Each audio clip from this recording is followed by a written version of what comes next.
we are going to talk about relationships and especially between partners, something that can be beautiful and inspiring and bring growth, sometimes can bring so much suffering. And many people come to me, many couples come to me after they tried many things that didn't work, and they still a little bit blaming themselves and criticizing themselves.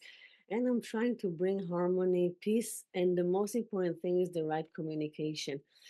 um, so it's important subject. And before the masterclass I was sitting and choosing basically what to talk about today, because we can do a month about relationships, right? It's, the Dalai Lama and many other people said, if you don't love yourself, you cannot love others. If you're not compassionate to yourself, it's hard to be compassionate to others.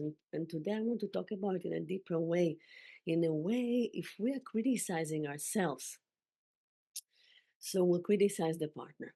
If we are blaming ourselves, so if something will be wrong, we'll blame the partner. It's in our menu.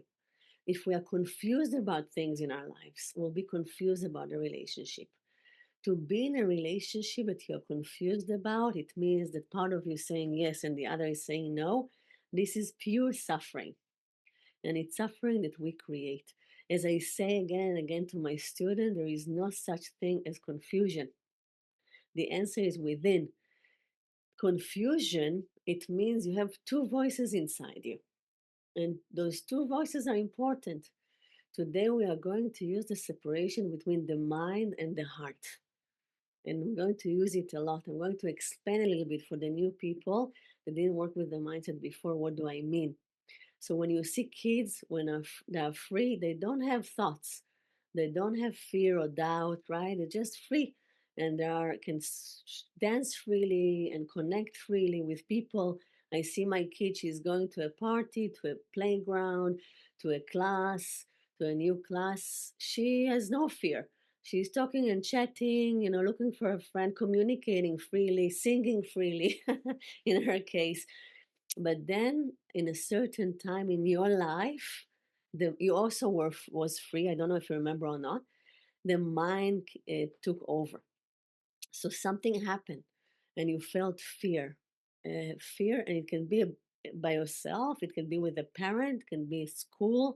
Bullying is very common, unfortunately. Many things can happen, and the mind take over, and then separation is happening.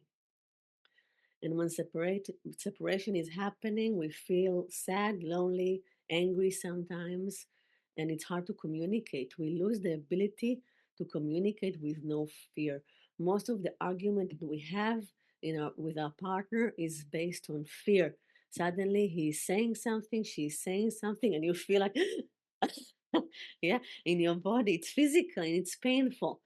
And then people or attack or withdraw, depends of the personality. But the separation is painful. You can sleep next to your partner and feel lonely. It's such a hard feeling.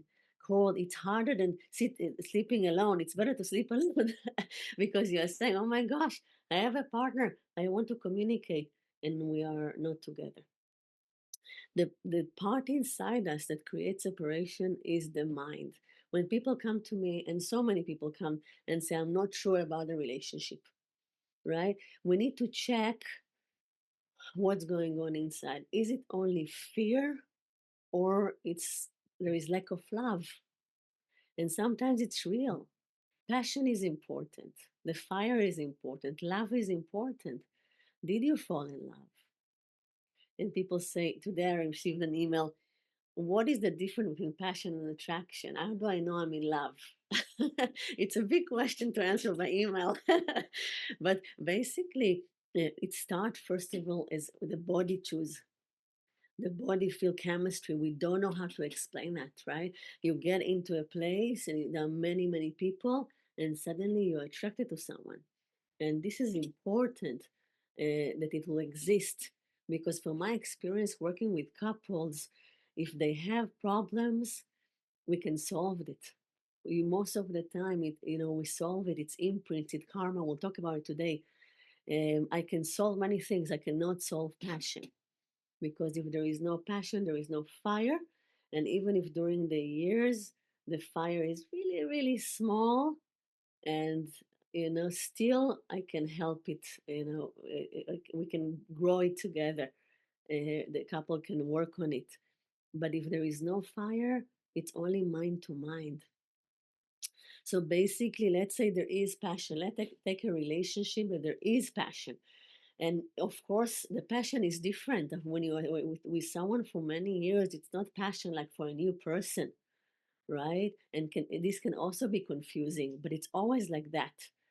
But there is other ways, to be intimate. I prefer time with my husband today than 10 years ago, because it's deeper, it's more intimate. We know each other. So it's okay if it's not the same. Let's say you have the passion, you have the chemistry. Then another part of you is saying is not good enough. And there is a list of things you can say. And I heard everything.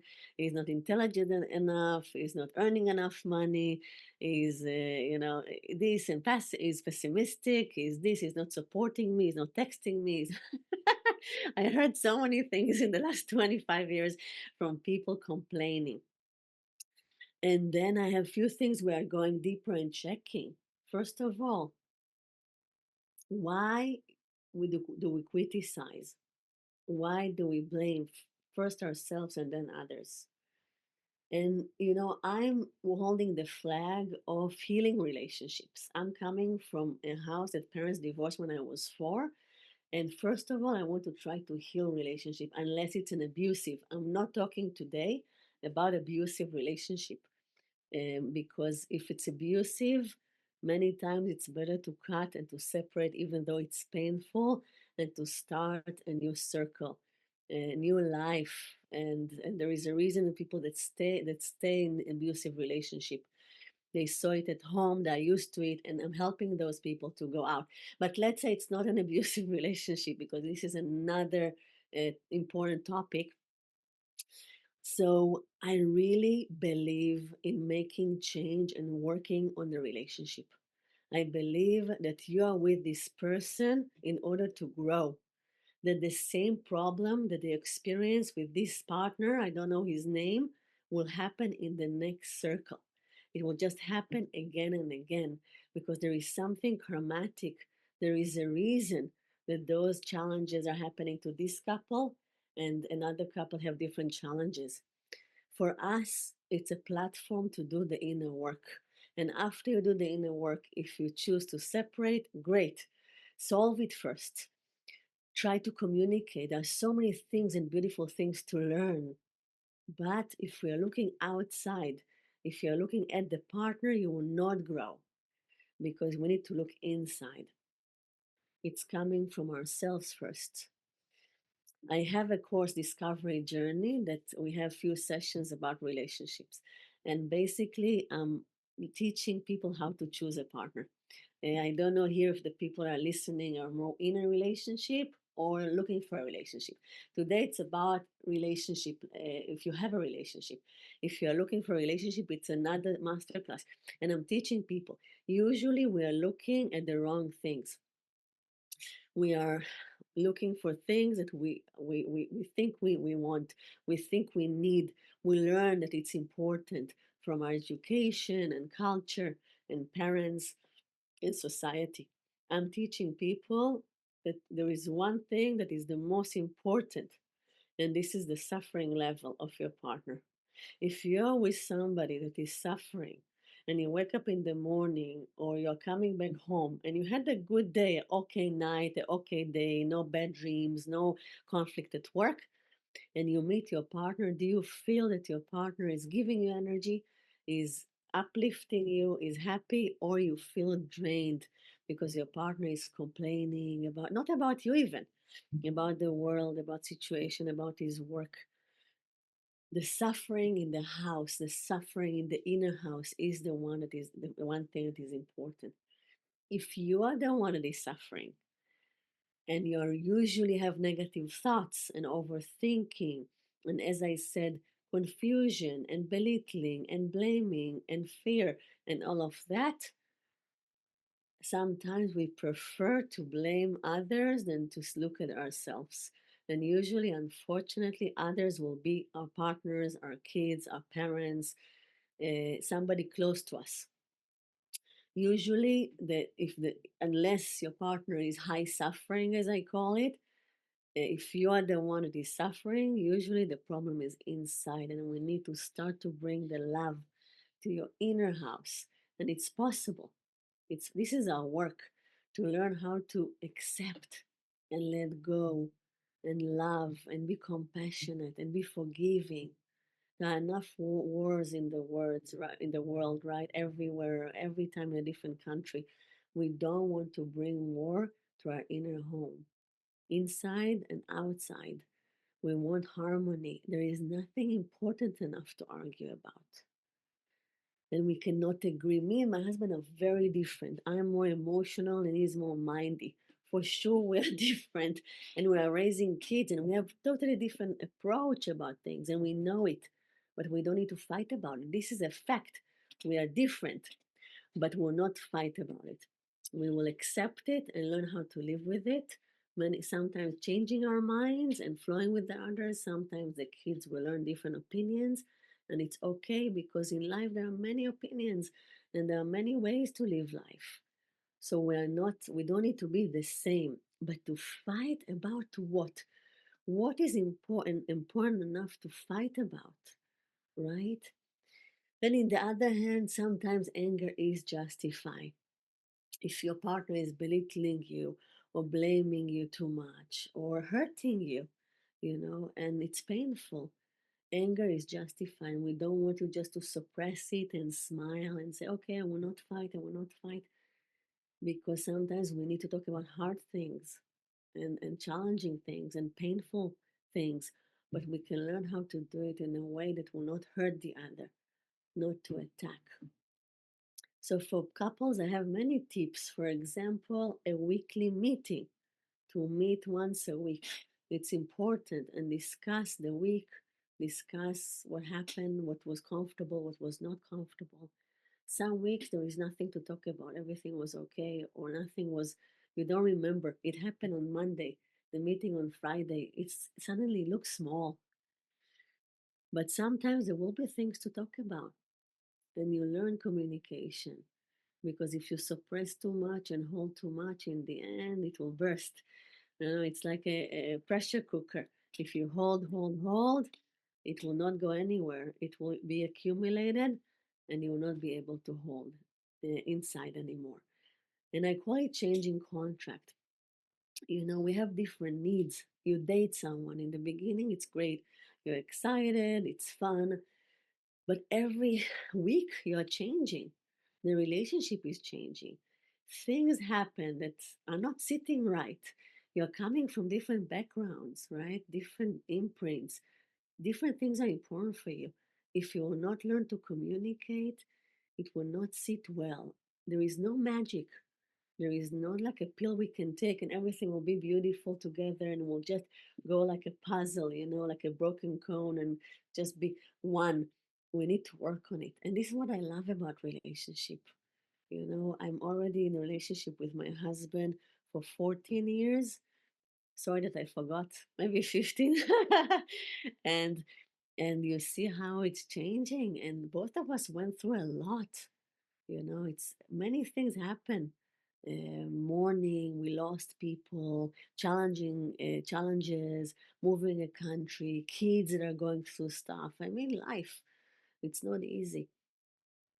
But the thing that I decided is not to doubt the relationship. And this is a decision. In the beginning, you fall in love, and the heart is choosing.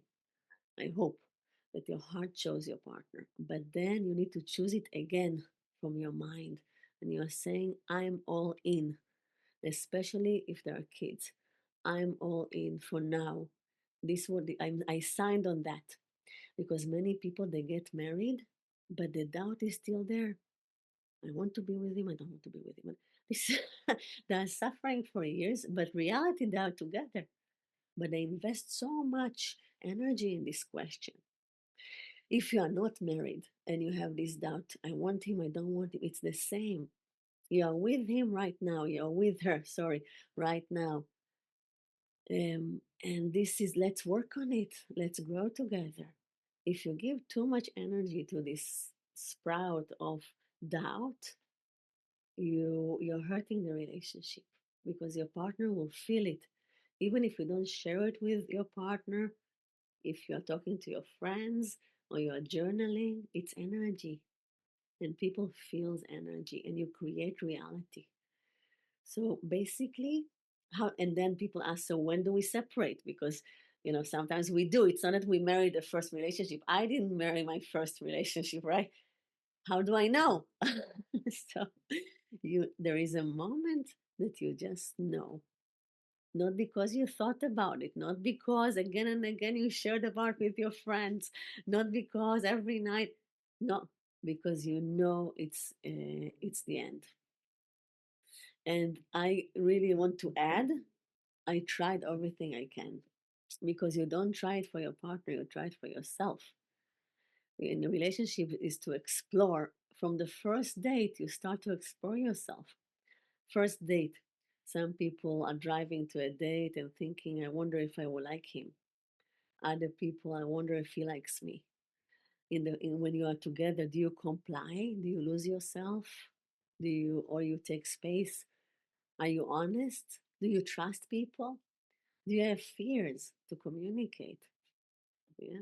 So all of that are layers of things in your personality that you start to explore from the first moment you meet somebody new. And oh my gosh, when you live together, other things will come.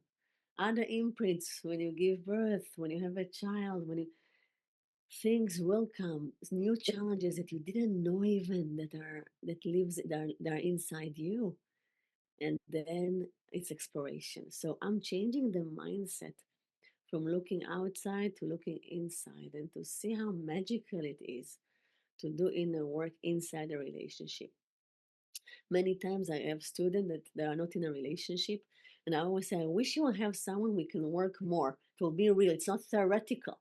Not talking about the past relationship, not talking about, just give me something real. And then we can start the work. And it's so, so exciting.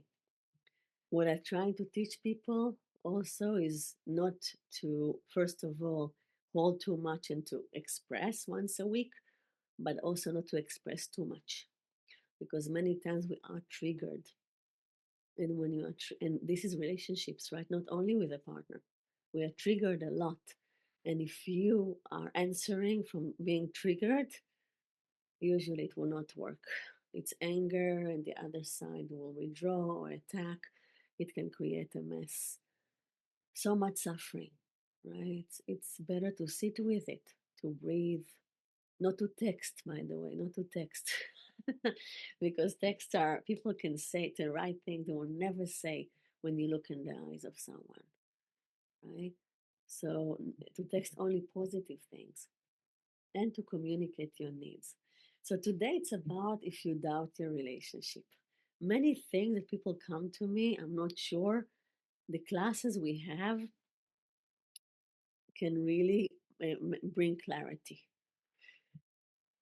Many people said, my partner is not intelligent enough. It means that you are really, really intelligent. And then I'm teaching that many times your partner will be different than you. Because when you have kids, we have a class, the energy map. When we have kids, we're supposed to be different in order to bring different gifts into the relationship and the house and the kids and everything, this creation. And you don't, so maybe you can have friends that you are going to lecture with, or you can discuss things. Your partner will not supposed to be the answer of all your needs, physically, emotionally, mentally. We have so many needs, and it's not, we put so much expectations from one person that will give us all that will solve our problems, will take the suffering away. This is very romantic, but it will not, I will tell you now, it will never happen because you are different. And I'm also trying to teach people to look at the beauty because there is beauty in almost every person, you know, and there is beauty. So to look at the beauty and to be thankful about what your partner gives you. And the other things, you can also look around. You can have friends that go, let's say, my husband or my wife or my partner is not energetic enough. He wants to stay home on Sunday. I want to go out. So go with friends. There's so many solutions that we can find, but there is a reason you're together. You know, it's not easy to find someone. I have many people I met, they cannot find a partner. They want a partner. They try to date, but it's not coming. So to find a partner, to be in the right place on the same app, I don't know, and to have this connection, the attraction, the chemistry, the conversation, that everything will happen, this is not easy. And this is why before you separate, try to do as much as you can to work on yourself, unless it's an abusive relationship or unless the person is really, really suffering for years and see mostly negativity and not doing inner work. And this is hard. There is another thing I want to share before I'm opening to questions is about patient. The one thing I really, really appreciate in people is patient. Is letting go. Today, people are holding so much opinions and, being stubborn, thinking my way is the only way or is the best way. Um, and this is hard. If one of you need to be patient, accepting differences, saying I'm sorry, letting go, like water that are flowing and changing and evolving. And water are changing all the time, right? They're flowing. When they move from vessel to vessel, they're receiving the shape of the vessel. So people that are water are great people to be with. But sometimes we also complain about them. They don't have enough opinion. What do you want to eat? Which movie you want to watch? You don't care. But those people are easy to live with. And I really appreciate that. If you are not like that, it's okay as well. You have other gifts. But if you found somebody that knows how to walk in the rain of suffering, and there's so many things to suffer from in this, lifetime. Um, and it's like walking, the Buddha said, walking between the drops without getting wet. It's almost not possible, right? And when it's raining, how you can walk without an umbrella, right? How you can walk between the drops without getting wet. Those, if you have a partner like that, or you know somebody like that, keep him. He's a keeper. She's a keeper, because people, there is so many things to suffer from. And if we want, we can decide to suffer from morning to night, from injustice, from things at work, from, expectations, disappointment, parents, kids, just name it. You can suffer. But if somebody is choosing not to, this is the gift. And this is what I'm trying to teach people. Yes, to cry. Yes, to express boundaries, to put boundaries. Yes, to be clear, not always positive and smiling. To be honest, but not to create the suffering by negative thoughts, by confusion. When you're confused about a relationship, it's like you are going outside of yourself and you're observing the relationship and you're starting to analyze. Don't do it. There is no a relationship. There is you and there is your partner. When I'm doing couple sessions, and I'm doing it for almost 25 years, couple sessions, it's always with good energy. I'm saying to them in the beginning, you don't blame yourself, each other. You don't criticize each other. You don't point you, because then, it will be a mess. I don't want to sit there. You talk about what is not comfortable for you, what is not working for you. You also learn to give compliments. You also learn how to touch softly and to hug, a balanced hug. You learn how to look in the eyes. There are so many beautiful things to learn, but we are not blaming and judging. We are not pointing. This is easy. And then you can grow. So there is a great book, Nonviolent Communication, and you can read it, and it's teaching you how to communicate not in aggressive and a violent way. Something that nobody taught me.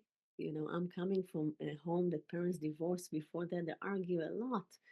And I had to teach myself and many teachers and help me to learn how to communicate, to breathe, to wait, not to be too emotional because nobody can understand, not to be too hard, and judgy. Meditation also can help.